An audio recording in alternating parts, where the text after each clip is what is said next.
Springfield colony Mahabub నగర్కి చెందిన ఒక కాంగ్రెస్ పార్టీ ఎమ్మెల్యే విల్లాకు 30,000 ప్లాటుకు 30,000 కలెక్ట్ చేస్తున్నాడు.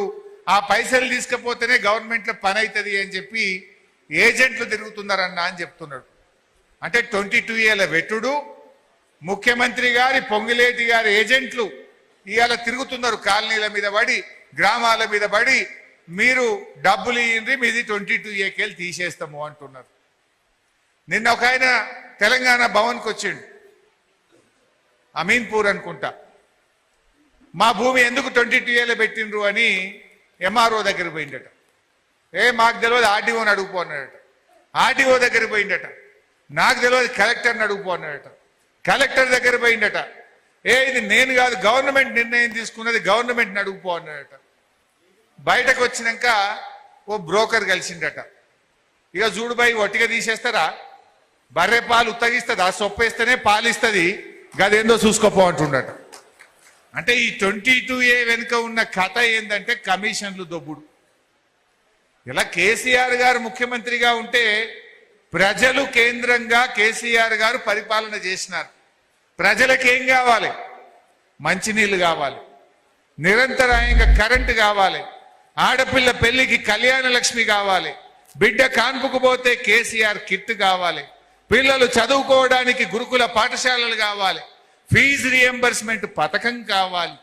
పేదలు పరేషాన్ అవుతున్నారు అంటే 58, 59 జీవో తెచ్చి వాళ్ళను పట్టాలిచ్చి వాళ్ళను ఒక ఇంటి వాళ్ళని చేసే ప్రయత్నం చేసిండు కేసీఆర్.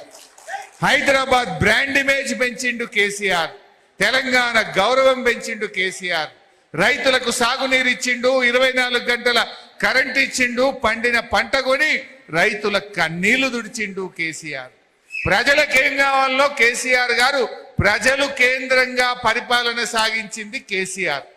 కానీ రేవంత్ రెడ్డి భూములు కేంద్రంగా పరిపాలన చేస్తున్నాడు.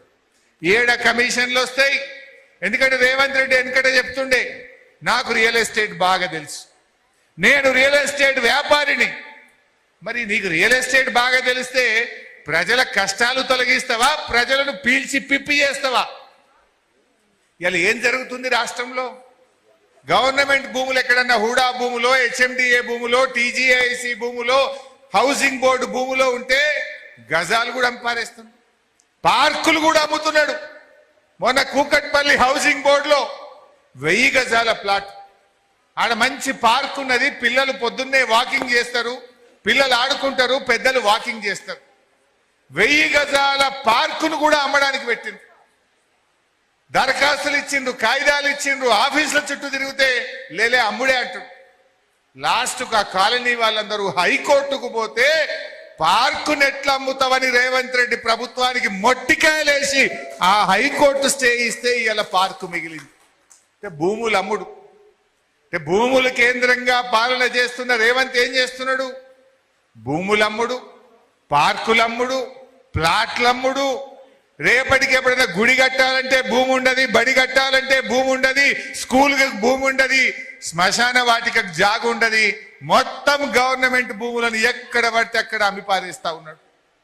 రేపు ప్రజలు ఉన్నారు కదా, జనాభా పెరుగుతున్నాయి. హైదరాబాద్కు ఓ వాటర్ ట్యాంక్ కట్టాలి, ఓ దవాఖానా కట్టాలి, ఓ పార్కు కట్టాలి, పిల్లలకు ఒక గుడి కట్టాలి, బడి కట్టాలంటే ఉన్న జాగాలు అమ్మితే ఎట్లా ఇప్పుడు జరుగుతుంది? బొందలగడ్డకు కూడా జాగలు లేకుండా చేస్తావా రేవంత్ రెడ్డి?